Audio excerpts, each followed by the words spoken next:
Thank you, Shal, and thank you everyone else for joining us. I'm just going to say hello at the beginning. My name is Kelsey Wilson-Lee. I am, since July, the president of the Monumental Brass Society. This is an event being put on by the Monumental Brass Society in a new series, a new short series of events that we're looking at this autumn, where we're kind of diving in deep, in one case into a specific church, and in another to a specific item that appears on lots of different brasses and other monuments. And really, this is just about trying to provide a bit more of an insight into the kind of work that we do as the Monumental Brass Society, to study, to promote the conservation of, and indeed the interpretation and broad enjoyment of monumental brasses and other two-dimensional monuments in churches. So I am really delighted to see you all here. It's a really great turnout. If anyone of you, many of you, I know I recognize names and faces, are already members, and it's wonderful to see many of you.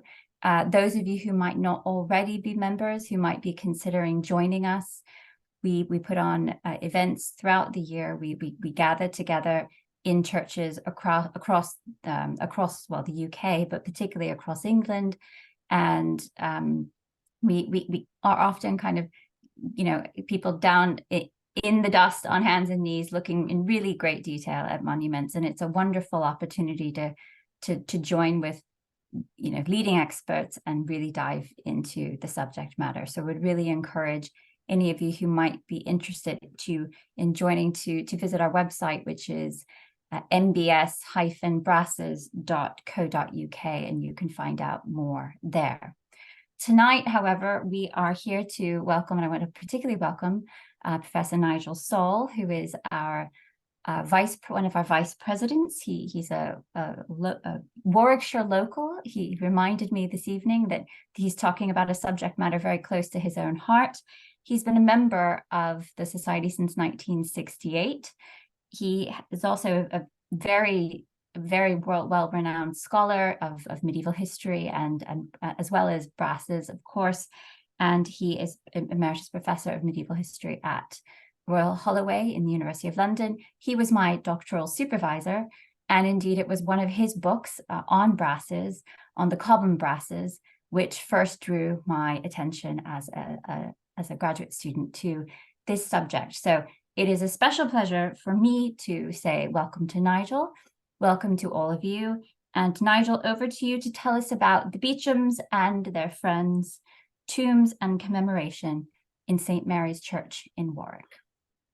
Thank you very much, Kelsey. There we are. Now get it on full. We're on full screen. Thank you, Kelsey, for those very kind words of introduction. And I hope everybody's being able to see the slide. So thank you very much, Kelsey, for those kind words of introduction, and thank you to you and to Shal for setting up the technology. Warwick. To understand Warwick, to understand the Beauchamp Earls, whom I'll be talking about this afternoon, and their cultural context, I can think of no better place to start than here at Warwick Castle. And we're looking at the classic view from the river bridge as you enter Warwick from the south, with the walls of the castle rising sheer from the banks of the River Avon. Truly magnificent sight. Lord Torrington in the 18th century said that this was one of the most spectacular castle sites in England, and indeed it is. And then over on the right, the show front by which visitors enter the castle today, and it's the show front facing the town. And what a magnificent sight it is too. Warwick is the classic castle of chivalry. It's second only to Windsor for the magnificence of its 14th century architecture. And here on this slide, we're looking at the left at Caesar's Tower, built by Earl Thomas I, who's commemorated by a monument in the church, reputedly out of the profits of the Battle of Poitiers in 1356, at which he fought in the English army. At Poitiers, he took as one of his prisoners. Lots of French prisoners were taken at Poitiers. And of course, lots of ransom income was realized. And Thomas's most valuable prisoner was the Archbishop of Sens, Sens to us in England, the main archiepiscopal see in central France. I mean, what on earth was the Archbishop of Sens doing at the field of Poitiers? What on earth was he doing there? If ever you've got an example of the wrong man in the wrong place at the wrong time, you've got it in the Archbishop of Sens. He was captured by Earl Thomas Beauchamp and ransomed for £8,000, and it's that money which paid for the spectacular Caesar's Tower on the left. Incidentally, note the architecture. It's very, very French looking. That's the most French looking piece of castle architecture, I think, in England. Then over on the right, you've got Guy's Tower, built in the 1390s by Earl Thomas II. He's the man who's commemorated by the brass. And we know from the accounts transcribed and preserved by Dugdale in his Antiquities of Warwickshire, that cost the princely sum of £395. A lot of money in 14th century terms. It's called Guy's Tower. And that reminds us that the Beauchamps were a chivalric family. They lived out the fantasies, the myths of chivalry. And they encouraged this family legend of Guy of Warwick, reputedly an ancestor of the Earls, who performed holy deeds, chivalrous deeds in the Holy Land, came back to England and spent his last years as a recluse out at Guyscliffe, just outside Warwick. And Thomas II, the man commemorated by the brass, or his father, commissioned a big statue of him there. He was a giant. He's supposed to have fought a giant using the ragged staff, and it's the ragged staff which is one of the emblems of Warwickshire, inherited from the Beauchamp family. So the Beauchamps, and this is the point I want to stress here, were a strongly, strongly chivalric family. They fought in all the French wars of the 14th century. Earl Thomas I was one of the leading captains of King Edward III. He fought not only at Poitiers, he also fought at Crécy in 1346 and at the Siege of Calais in 1347. And his son, Thomas II, man commemorated by the brass, he also had high ambitions, high aspirations to chivalry. But living as he did at the end of the 14th century, he actually had fewer opportunities to fulfill them. And then his son of turn, of course, was Richard Beauchamp, the man who's commemorated by the Beauchamp Chapel. Sorry, I'm going the wrong way. All too few of the visitors to the castle actually make their way up into the town to visit the building that we're particularly interested in this evening, which is St. Mary's Church. And this is a remarkable medieval building in its own right. It gets 5 stars, no fewer than the full 5 stars from Simon Jenkins in his 1,000 Best English Churches. But as we see it today, it's a slightly strange church because it consists of parts of 2 building periods. Only the eastern parts of the church are medieval. Everything west of the crossing was destroyed in the Great Fire of Warwick in 1694, which destroyed most of the town. And what you're seeing today is the rebuilding of after that date. The architect was a man called William Wilson, and he rebuilt the western parts of the church in this rather sort of hybrid Gothic come classical style, which is actually in the circumstances remarkably successful. I never feel uncomfortable with it when I visit St. Mary's. And one has to say that the magnificent soaring western tower is far, far better than the medieval predecessor which it replaced. Thanks to the engravings in Dugdale's Antiquities of Warwickshire, we know exactly what the medieval church looked like before the fire. And we're not really missing a great deal in the destroyed western parts. All the pyrotechnics are, of course, in the eastern parts of the church, which represent a 14th century rebuilding by the Beauchamp Earls. The only later addition is the 15th century Beauchamp Chapel, which is, I suppose, the most famous part of the church, the bit that does draw the visitors in. This dates from the middle of the 15th century, begun in the 1440s and finished off in the 1450s and 1460s. And the centrepiece there is, of course, the celebrated monument of Earl Richard Beauchamp himself, arguably the finest single surviving medieval monument in England. I'll say a little bit about the Richard Beauchamp monument later, but frankly, it is so well known, and I've got nothing much to add to what people have said already. It's so well known, I don't want to devote much time to it this evening. What I really want to talk about is the two earlier Beauchamp monuments, the monument in the choir of Earl Thomas I, and the brass on the wall of the south transept to Earl Thomas II. And that brings us very conveniently onto my agenda this evening. And it's divided, like Caesar's Gaul, into three main parts. I want to begin by asking, what do we actually mean by a college? St. Mary's today is, strictly speaking, the collegiate church of St. Mary at Warwick, the collegiate church. So I want to begin by asking, what do we mean by a college?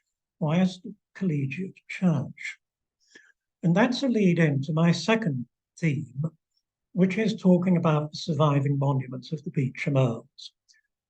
A little bit, as I said, about Earl Richard, but principally about the two earlier ones, the one of Earl Thomas in the choir and his son Thomas II, who's commemorated by the brass. And thirdly, there were lots of other brasses in the church in the Middle Ages, now lost, but we know about them, again, from the engravings in Dugdale's Antiquities of Warwickshire, first published in 1656.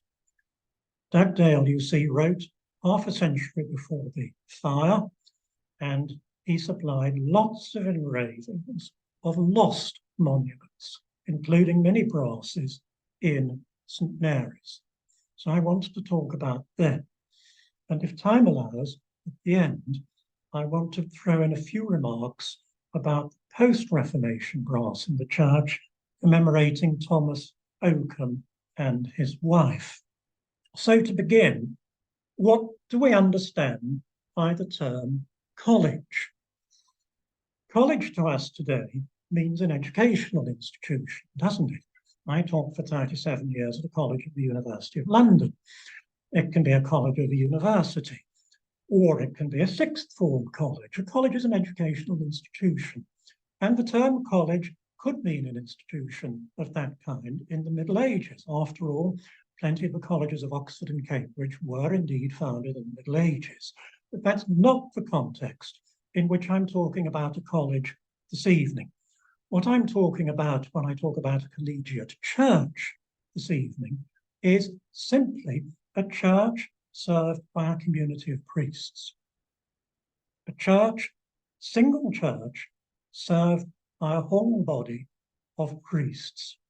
Priests whose job was to celebrate the divine office day by day in perpetuity, and who might well also be required to celebrate prayers, to say prayers and to celebrate song messes for the benefit of the souls of the founder, his kin, his ancestors and others named by him. In other words, a function grafted onto the college might well be the intercessory function that we associate with chantry chapels. So to make sense of the term chantry, think of it as a glorified chantry, and then we can understand what we're talking about. The college is a glorified chantry with a whole community of priests committed to saying prayers and celebrating masses for the souls of the founder's ancestors and those named by him. And as an example of a chantry, I'm showing you Wixford Church in South Warwickshire. A chantry was really essentially an institution rather than a place. It was an institution. Prayers, endowed prayers said by priests, supported by an endowment. But in the grandest examples, the chantry would be celebrated in a chapel, a purpose-built chapel, built for the purpose and bolted onto the side of an existing church. And I love this one at Wixford, near Stratford-on-Avon, and not a million miles from Warwick, because it's a classic example of a chantry chapel bolted onto the side of a church and completely overshadowing it. Wixford Church is tiny, tiny. And this chapel was built by Thomas Crew, who has a Warwick connection. I've chosen it as well because Thomas de Crew, who founded and built this chantry chapel, was steward of the Earls of Warwick. And he founded the chapel on the death of his wife Joanna in 1411. And in the centre of the chapel, to act as a spur to intercession and to commemorate the couple, here is this great brass of Thomas de Crew and his wife, which Thomas would have commissioned on his wife's death in 1411. He followed her to the grave in 1418. So that's an example of a chantry chapel. There was a great explosion in the number of chantry colleges founded in the late 14th century. And the spur to this series of new foundations, most of them aristocratic, were the dual foundations of King Edward III in 1347, colleges of St. George in Windsor and St. Stephen in Westminster. And in the Middle Ages and in the early modern period, people watched what kings did. Kings were pace setters of taste, of cultural taste. So when Edward III made his twin foundations of Windsor and St. Stephen's Westminster, that was a spur to members of the aristocracy founding their own colleges, their own communal intercessory foundations. Of course, to endow a whole college, a community of priests, you needed to be very rich. It was a much more expensive thing than founding a single chantry. So it tended to be members of the senior aristocracy who founded these things. And this, of course, is Cobham, founded by John Lord Cobham, courtier lord in 1362. And what we're looking at here is the accommodation block provided for the chaplains, with the tower of the church looming over it in the background. And in the church itself, of course, is the celebrated collection of brasses of all the Cobham lords, for whom the collegiate priests at Cobham were to intercede. Placed slap bang in front of the high altar, the tomb of George Brooke, Lord Cobham, in the background was plonked straight on top of the medieval high altar. But they're the most magnificent array of brasses in England.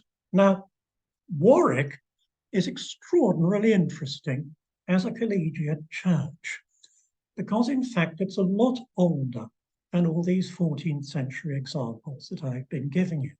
It long predated St. George's, Windsor, Arundel, Cobham, Fotheringay, all the rest of them that were founded in the late 14th century. Warwick was founded way back in the early 12th century by Roger de Newborough, Earl of Warwick, in the year 1123. It stands way out in having been founded so very, very early. And the one surviving part of the Newborough Collegiate Church is this remarkable Norman crypt, Romanesque crypt, underneath the choir, a remarkable survival from the Newborough Church, because, as I said earlier, everything above ground was rebuilt in the middle of the 14th century by Thomas Beauchamp I when he relaunched the college. And the history of the College of Warwick is this. By the middle of the 14th century, it was not quite in decay, but a bit past its sell-by date, and it needed relaunching. And that is what Earl Thomas did. He provided it with a new, afresh endowment, increased the number of priests serving it, and the centerpiece, of course, was the grand rebuilding, which he initiated towards the end of his life. This was all a remarkable enterprise by Earl Thomas I, because previous members of the Beauchamp line had not been buried at Warwick. His father, Earl Guy, had been buried at Bordesley Abbey. His father, in turn, before him, William, first of the Beauchamp Earls, who inherited the title in 1268, he'd been buried in a mendicant church at Worcester. So Thomas, when he chose to relaunch the collegiate foundation and rebuild the church, was making it the family mausoleum. It was a conscious choice that he made to make St. Mary's, Warwick, the grand new Beauchamp mausoleum. So that brings us on to the monuments of the two earls. There are their dates. Earl Thomas I, the man who built the show front of the castle that we began with, he died in 1369. He's the man who effectively refounded the church, college, and his son Thomas II, who's commemorated by the brass. And Thomas I is commemorated by an alabaster monument. Here's a close-up of it, and it's placed center stage in the center of the choir. And for this wonderful photograph of the choir, I'm indebted to Tim Clark, who's written a wonderful book about St. Mary's, Warwick, and who I know has joined us this evening. And at the bottom of the picture, you can see the tomb of Earl Thomas and his wife, the alabaster tomb there, right in the center of the choir, facing towards the high altar. That, I'm sure you'll recognize, is the classic position of a founder's tomb. A founder's tomb was always placed center stage, slap bang in the center of the choir. Think, for example, of Reginald Lord Cobham at Lingfield. So that's the position here, center stage in the center of the choir that he was responsible for building. And it's a hugely impressive structure. Probably begun in the late 1360s, not all that long before he died, and completed in the early 1390s. I think it's important to make a point here, which is that he died in 1369, and I think the tomb dates from very shortly afterwards, certainly no later than the early 1370s. So this tomb was placed right in the center of a building site. I personally don't subscribe to the view that it was packed away in packing cases for 20 years or more until the choir was completed. I don't believe that. The point about the monument was that it was to be a focus for intercession. So it had to be in position in the choir as soon as possible to serve its purpose. There was no point in keeping it under wraps. It had to be there to serve as the focal point of intercession. And prayers would have been said by it, perhaps around it. So I think it was there right from the very beginning, even though the church itself was being rebuilt around it. And I've got no particular problem with that. There's no shortage of examples from the Middle Ages where churches were rebuilt around existing monuments, and they managed to keep them in good condition. It happened all over the place. It happened regularly in cathedrals. So I don't have any problem with it being in position in the middle of the building site. But let us dwell for a moment, just before looking and talking about the monument in a bit more detail. Let's just look at the architecture, because it stands out as a remarkable early example of perpendicular Gothic. You remember that Perpendicular was born, the last phase of English Gothic, it was born just down the road in Gloucester in the rebuilding of the eastern parts of St. Peter's Abbey, what is now Gloucester Cathedral. And again, it's an example of a court style which was followed and imitated elsewhere. What you're looking at is essentially a single vessel structure with the side buildings, the chapter house to the north and the various chapels to the south, hidden away behind continuous walling. And the perpendicular motifs are evident to the eye. You've got panelling at ground floor level, and then the strong mullions soaring upwards through panelling to the clerestory and then to the vault. And the vault is an altogether remarkable one, stone vault, and you see it's got these detached vaulting ribs, which mark it out as a very, very singular piece of architecture. We'd love to know who was the architect, the master mason of this remarkable structure. One suggestion is that it's by a Bristol mason, and the justification for that is the Bristol feature of the detached vaulting ribs. You find those at St. Augustine's Abbey, Bristol, now Bristol Cathedral, very much a Severn Valley motif. I personally don't think it's by a Bristol or Severn Valley mason. I subscribe to John Harvey's view that the mason is likely to have been Robert Skillington, because Robert Skillington is known to have been working very close to Warwick at Kenilworth Castle, just a few miles up the road, for John of Gaunt.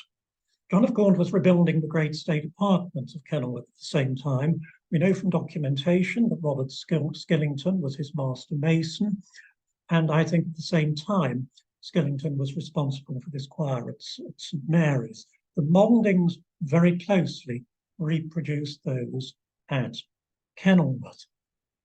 So this is the remarkable setting in which we find Earl Thomas's tomb monument. And let's examine it in a little detail. You're looking at the two effigies holding hands, angels supporting cushions on each side. Then at the bottom, you've got Catherine's feet resting against what appears to be a sheep, and Earl Thomas's feet rest on a bear. That was another of the Beauchamp emblems. One Beauchamp, as I said, was the ragged staff associated with the mythical Guy of Warwick. The bear was a pun on the name of Ers Dabitot, Sheriff of Worcestershire in the reign of William the Conqueror, and the distant ancestor of the Beauchamp Earls. Ers Dabitot, wonderful Norman name. Ers, rendered in Latin, is Ursus, which means a bear. So the bear at the foot of both this monument and Earl Thomas on the grass is a reference to the family's descent from Ers Dabitot. Around the bottom of the monument is a procession of weepers, or mourners, as we should more strictly say, and we'll look at them more closely in a moment. The monument was slightly damaged in the Great Fire of 1694, so you can see interposed between the effigies and the chest is a modern slab of marble. A notable feature of the Earl's figure is his the rounded form of the torso of his chest. I was going to say he looks a little bit pot-bellied, doesn't he? This, so Toby Capwell, our member, to whom I'm very grateful for comments on the monument, Toby points out that this feature is a tribute to how accurately represented the armour is on Earl Thomas's effigy, because what it almost certainly indicates is that beneath his jupon, his coat armour, is a plate or a series of plates of metal as a primary level of defence. And the surcoat, or coat as we should strictly call it, sometimes called a jupon, is worn over it. Another feature of this monument that always fascinates visitors is, of course, the hand-holding pose. And this is one of the first hand-holding effigies to have come down to us. So it's quite pioneering in that respect. In general terms, it may well be that it indicates that the couple actually loved each other, and that's worth commenting on in an age when marriages at this aristocratic level of society were arranged, and this was an arranged marriage. It could indicate that they were in love with one another, and there are one or two monuments which do indeed support that general interpretation. But it's recently been argued, I think very convincingly, by our member Jessica Barker in her book Stone Fidelity. But probably on most of these monuments, it's not the state of matrimony generally that's represented, but the actual ceremony of marriage, the very moment when the joining of hands set the seal on the mutual exchange of consent between the two partners in the marriage ceremony. The monument is a pioneering example of the use of the hand-holding, or as we should more strictly say, the clasped hand pose. The monument is also notable as an early example of the use of alabaster. And alabaster came into use in the 14th century as a fashionable medium for tomb sculpture, as a result again of a royal example. We keep coming back time and again. It's a point I'll be coming back to yet further later on. But what kings did was noticed. They were the pace setters of cultural taste in medieval royal and aristocratic society. And the earliest notable surviving of an alabaster effigy is, of course, this celebrated one of King Edward II in what was St. Peter's Abbey, Gloucester, now Gloucester Cathedral, and which was the occasion of the grand rebuilding of the eastern parts of the abbey under royal patronage. This is the tomb effigy of Edward II. You remember he was bumped off in Berkeley Castle in 1327, and the body was brought for burial up the road to Gloucester, and this tomb monument was probably commissioned in the 1330s. Probably the earliest significant alabaster tomb effigy commissioned in England, are a very, very beautiful example too. And in the years that followed, you find alabaster being used for more and more high status effigies. It was used for another royal effigy, that of John of Eltham, Edward II's half-brother, John of Eltham in Westminster Abbey. And it was also used later on in 1369 for the effigy of Philippa of Hainault, Edward III's wife, again in Westminster Abbey. And then its use spread outwards. And in the second half of the century, the examples come in thick and fast. 1349, the monument of Henry Lord Spencer in Tewkesbury Abbey. Very close, of course, Gloucester, and almost certainly inspired by the Edward II monument. And the Spencer monument looks very much like the Edward II monument. Then William Lord Fitzwarren at Wantage in Berkshire, 1361. William Lord Fitzwarren was a founder knight of the Garter, and he's shown wearing the Garter. Then Fledborough, Nottinghamshire, Sir John de Luzures, today rather mutilated, but of interest to our story today, because Luzures was a retainer of the Beauchamp Earls. Another one, Thomas Lord Berkeley and his wife, 1361, in the parish church at Berkeley. Going on a little bit further, Ralph Lord Neville in Durham Cathedral, 1367. the list could go on. And one could also add monuments now lost, but we know about them from references in wills. Sir Walter Morley, for example, founder of the London Charter House, he was commemorated by an alabaster monument in the London Charter House. We know that because he specifically asks for one, and he died in 1372. Now, the point I want to make here is the dissemination of high-status alabaster effigies like this, not only under the inspiration of royal encouragement, the Edward II monument at Gloucester, but also dissemination amongst the aristocratic chivalric elite that thronged Edward's court. All of these people whom I've mentioned were courtier lords, born and brought up in the chivalric ethic to which the Beauchamps subscribed, and they all played leading parts in Edward III's campaigns in France, many of them at the Battle of Crécy in 1346, and most, though not quite all, of the founder knights of the Order of the Garter were knights who had fought at Crécy. William Lord Fitzwarren at Wantage was shown wearing the Garter. Curiously, Earl Thomas here at Warwick, although he'd fought at Crécy, and although he too was a founder knight, is not shown with the Garter. That is a bit of an oddity. I explain it really just in terms that the Garter hadn't quite caught on yet as a notable piece of insignia to show at monuments. I think very quickly it did. But here in the 1360s, perhaps early 1370s, we're still at a stage where some knights were shown with the Garter and some were not. You know, it all depended. We have, what we're looking at here now is Dugdale's engraving of the monument in Antiquities of Warwickshire, 1656.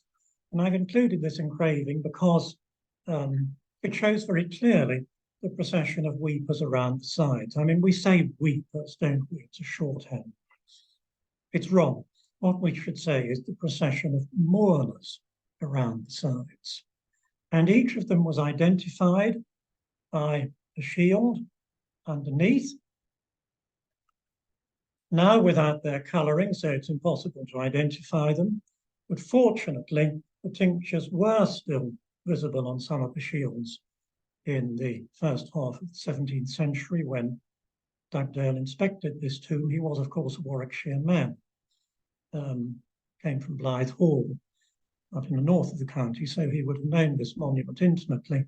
Dugdale records some of the tinctures, and as you would expect, these figures are all members of the Beauchamp family, children, kinsmen, relatives of the Beauchamp family. So it's strictly speaking, this is what we call a kinship tomb. It's a procession of mourners, and it's a way of recreating the funeral. So the clasp hand pose recreates the marriage ceremony, the weepers around the sides, that reproduces the funeral procession of mourners. So that, I think, is what I want to say about the monument of Earl Thomas I. So you can see it's a pioneering monument in some ways, and a very important state-of-the-art monument in others. When we come on to the next generation, Earl Thomas II, who died in 1401, the man who built Guy's Tower at the castle, which we saw at the beginning, he was commemorated not by a sculpted monument, he was commemorated by a brass. And this is now mounted on the wall of the south transept, very close to the entrance to the Beauchamp Chapel. This monument was originally not in the choir, it was in the south transept. And so it was in the part of the church which was destroyed by the fire. And the greater part of the monument was consumed by the fire, it's lost. Only the brasses were saved. And that's why they're mounted on the wall, because the tomb chest is gone. It was originally a large canopied composition. All that's come down to this is the two figures themselves, and the architectural base on which they stand. Now, these are supremely beautiful brasses. They date from 1401, the year when the Earl died, probably commissioned by his wife, Margaret Ferrers, daughter of Lord Ferrers of Groby, who is shown next to him. And they're notable for the very delicate, and incidentally, I think it can be dated very closely to 1401, because the figures are very close, look just like the ones of Sir Maurice Russell and his wife at Durham in South Gloucestershire. The headdress on Margaret Countess of Warwick is almost identical to that on the lady on the Durham brass. But what this is notable for, and what makes it so much grander than the brass at Durham, what makes this brass so notable and so outstanding is the delicate quantile work used to portray the heraldic devices. He is shown with Beauchamp arms, 6 crosslets between the fess, Countess on her dress has the lozenges of Ferrers, and on her mantle the arms of her husband, the crosslets and fess of Beauchamps. This is all executed very, very delicately. And incidentally, you see nice pouncing as well on the bear at Earl Thomas's feet. Now, this delicate quantile work, which marks this brass out as one of the outstanding brasses of its day, immediately connects it to the tomb monument in Westminster Abbey, contemporary tomb monument of King Richard II and his Queen, for which we had contracts dating it to 1395. As you know, you cannot take photographs of Westminster Abbey, which is rather annoying. So I've had to plunder this slide off the internet to show you what the Richard II monument looks like. But when you zoom in closely, you can see the delicate quantile work on the king's effigy. In this case, sunburst, which was one of Richard II's emblems. And there's other heraldry and other emblems, notably the French broom pod, also on the effigy of Richard and his queen. So there we have a clear connection with court work of the period, which marks this out as a state-of-the-art brass. Thanks to Dugdale again, we know exactly what the monument looked like as a whole before its destruction in the fire of 1694. And you can see that the brass canopied composition, when it was complete, sat on a plain tomb chest with shields of arms at the end, shafts rising from each of the 4 corners, and at the top, over the brass, an entablature, crested entablature, with a row of shields around cresting. So the row of shields was along the bottom of his father's monument. Here on this one, it's along the top.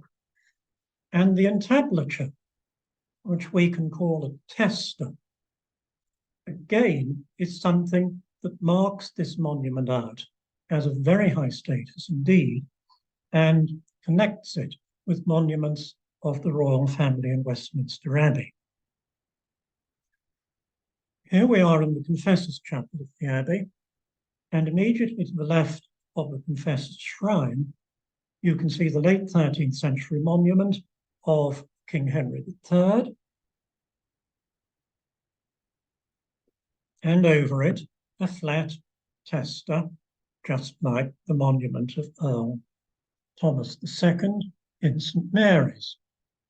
And to the right of the Confessor's Shrine, you can just see the monument of Philippa of Hainault, Edward III's queen, likewise with a tester over it. If we walk round the Confessor's Chapel on the south side, we have the monument of Edward III, with its jaunty procession of mourners with shields beneath, just as you find on the monument of Earl Thomas I in alabaster at Warwick, and over the monument an entablature, a tester, just as on the Thomas II brass at Warwick. And the final example the tester over the monument of Edward the Black Prince, died 1376, but the monument dating from 1386 in Canterbury Cathedral. There you see Black Prince gazing upwards at a painted image on the lower side of the tester, in this case, the throne of God Trinity. I think we can take it for granted that on the underside here, there would again have been painted decoration. So what I want to say here before moving on is that perhaps one can sometimes slip into thinking of Earl Thomas's brass as a bit of a second best after the sculpted monument of his father. Not a bit. This is another state-of-the-art monument with a superb brass of outstanding quality on a very elaborate monument, and feature after feature of it can be linked to court work at Westminster Abbey and Canterbury. This was a supremely high status monument, state-of-the-art stuff. Now, not before time, I move to the final bit of, well, third bit of my talk about the lost brasses. St Mary's was a mausoleum church, not only of the Beauchamp Earls themselves, but also of their retainers and servants. They were commemorated by brasses. The brasses were all lost, but thanks to Dugdale, the engravings he commissioned for his Antiquities of Warwickshire, again, we know all about them.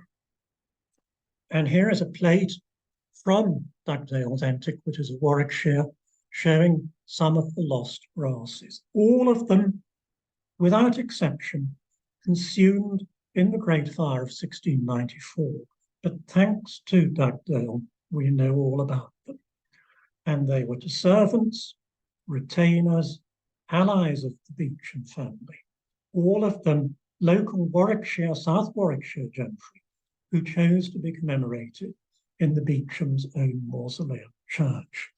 And this connects with the pattern in other medieval collegiate churches. I think of Arundel, I think of Lingfield. Arundel, at the foot of Earl Thomas of Arundel's monument, you have the magnificent brass of Thomas Salmon and his wife. Thomas Salmon's wife, sorry, I forgot the name, Joyce, I think, was a lady in waiting to the Countess of Arundel. Also in the Fitzalan Chapel at Arundel, you've got the brass of John Threon, late 14th century servant of the Arundels, who was their steward. Arundel, you have their retainers and the priests who served the Collegiate Foundation, all buried and commemorated together by brasses. Similarly at Lingfield, you have the associates of the Cobham Lords of Starborough commemorated by brass at Lingfield. It was essentially the mausoleum church of the Cobhams of Starborough, but you have there a neighbour and an associate of theirs, John Haversham, nice little style B brass.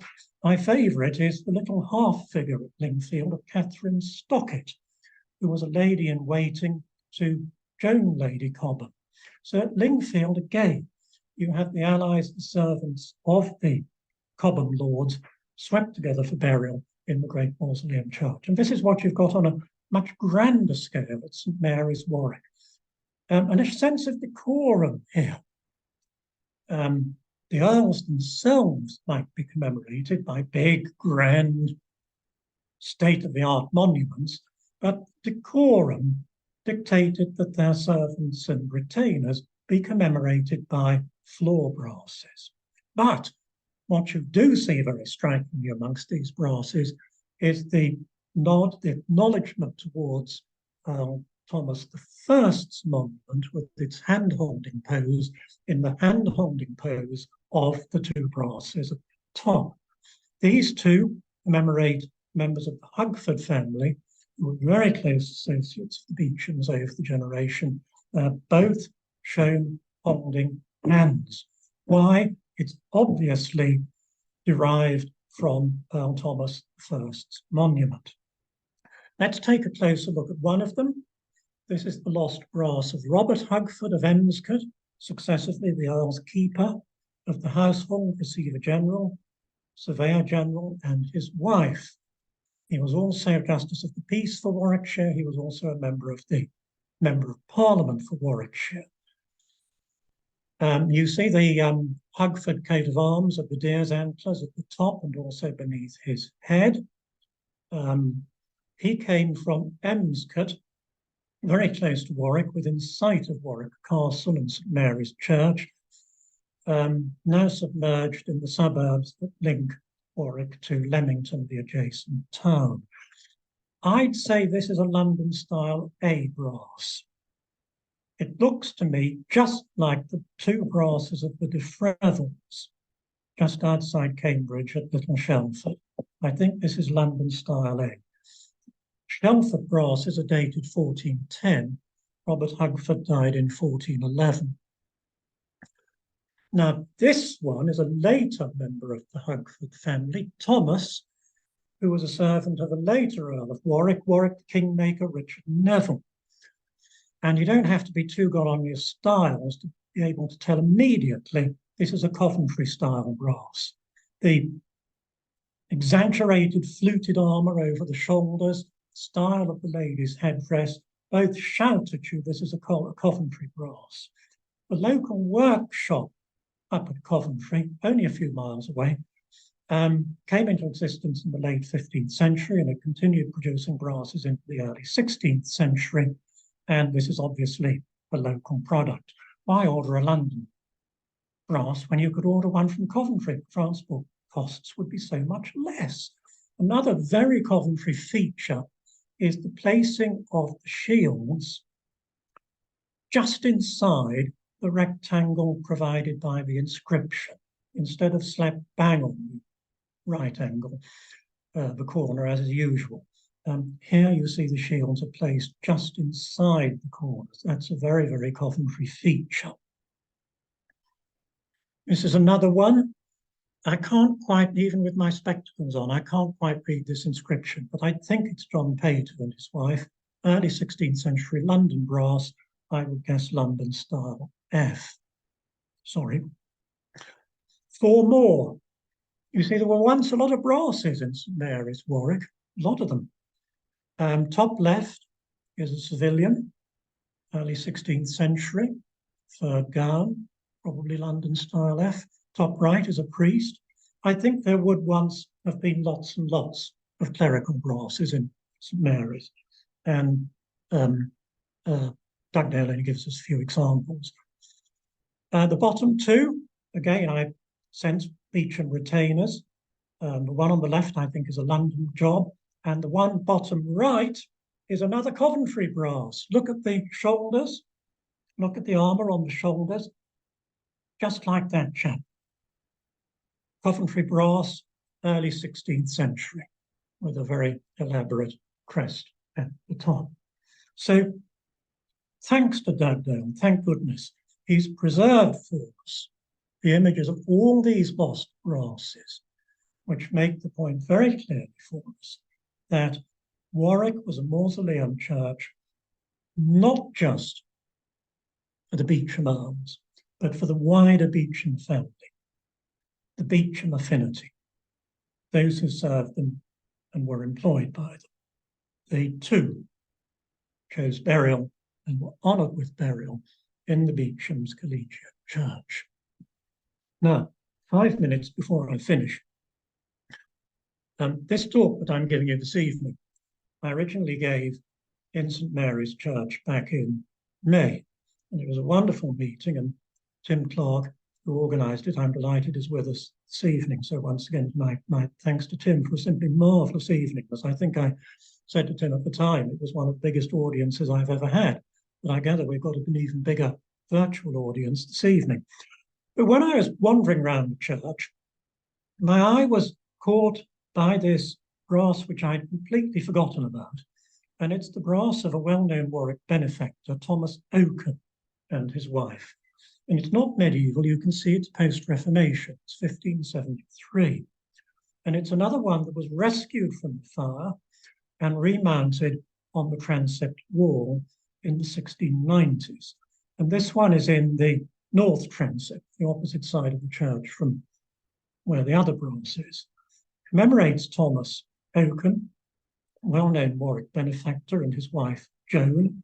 And to look at it, it's a very, very ordinary late 16th century job, isn't it? Dates from 1573, London work. Such an enormously wealthy and important Warwick resident, it's really nothing wonderful. But what did catch my eye was the inscription, because this really is very interesting. It caught my eye because of its wording. We're after the Reformation, right in the heart of Elizabeth's reign, Protestant England, and yet it struck me when I read it, it smacked a bit of pre-Reformation Catholicism. What it reads is as follows. We start off on this slide and then move to the next. Of your charity, give thanks for the souls of. Incidentally, note how they forgot the word give and had to interlineate it, or plots. Of your charity, give thanks for the souls of Thomas Oken and Joan, his wife. That immediately pulled me up. I thought, of your charity, this is how pre-Reformation inscriptions begin, isn't it? Of your charity, pray for the souls of. That's how so many pre-Reformation inscriptions begin. Of your charity, pray for the souls of.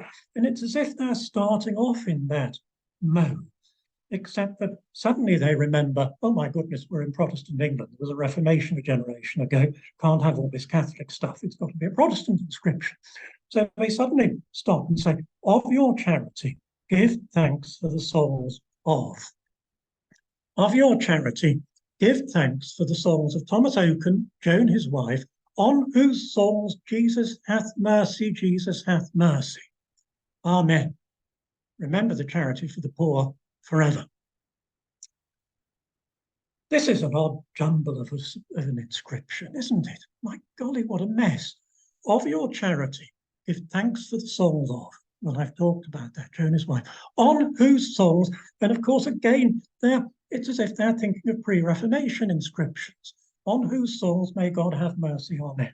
Lifted straight from pre-Reformation inscriptions. Then suddenly, as if it's an afterthought, remember the guy's charity. And then Dugdale gives the charity underneath, and he was a very, very charitable man. I wondered about this inscription. It's very, very odd. And it reminded me of one I'd seen only a few months before at Constantine in Cornwall. This is on the brass of Richard Gervase and his wife, who both died in 1574, that is to say the year after Oken, so almost exactly contemporary with Oken. It's a famous brass because it's a very fine palimpsest. But it's the inscription that I was thinking of when I looked at Oken in Warwick, because the inscription on this is almost identical to the opening of the Oken Warwick inscription. Gervase's brass is immediately to the north of the high altar in Constantine Church, and it's in a very, very dark corner, so I'm sorry about the poor photographs, but I think you can read, of your charity, pray ye the Lord. Then we turn round the corner for the souls of Richard Gervase and Jane, his wife, and then it goes on in more conventional mode. Of your charity, pray ye the Lord for the souls of. You see the same thing. It opens in almost exactly the same way. Of your charity, pray ye the Lord for the souls. It's very, very medieval, pre-Reformation Catholic sounding, isn't it? This is 1574, and the Oken brass is 1573. And I wondered, I wonder if these two brasses come from the same workshop. Was it that they've got some sort of out-of-date workshop, out-of-date wording lying around in a corner of the workshop? And so I asked John Bayliss, our expert on style in the Elizabethan period, and he said, no, I don't think they are from the same workshop. I think they're from different London workshops. So that makes it, I think, even more interesting. This brass and the Gervais brass of Constantine come from two different workshops, and yet they've both got this sort of crypto-Catholic inscription. So I wondered actually if it was what the client, the patron, asked for. I wondered about Thomas Oken's religion. He lived to be quite an old man. Dugdale in Antiquities of Warwickshire gives us extracts from his will. He was responsible for a lot of charitable works, all very, very pre-Reformation. Charitable works, good works, earning brownie points to ease you from relieve the pains of purgatory and speed your passage to heaven. He did all the right things that a sort of pre-Reformation guy would have done. Lots of charitable works, but he also endowed sermons. That, of course, is a very Protestant thing. So I think his religion was a little bit ambivalent. And I think this brass, when you look at the epitaph, is also, in religious terms, rather ambivalent, suspended between Catholicism and Protestantism. So I'm tempted to think that the Okens requested this wording or something like it themselves. And so you end up with this Janus-looking inscription that looks forwards, but also looks backwards. And if anyone watching this evening can think of any other examples of inscriptions like this, I'd be most interested to know. Do get in touch. I've started collecting things like this. And my final slide, this really is the end, is my parting shot, is I wanted to end up with a really, really Protestant inscription, to show you what a Protestant inscription should look like. And this is another one that I spotted in Cornwall last year. It's at Zena, just west of St Ives. And it's to John Quick. This is on the wall under the tower. And we were walking near Zena on the coastal path and dropped in to look at Zena Church. And I looked at this inscription. I thought it's so absolutely wonderful. I photographed it, and I've been longing for the opportunity ever since to use it, which is why I've thrown it in this evening. It's simply to make this point, the contrast between Oken. This is a thoroughly Protestant inscription. Here lies the mortal part of John Quick of Wicker, yeoman. He was hospitable, sociable, peaceable, humble, honest, and devout.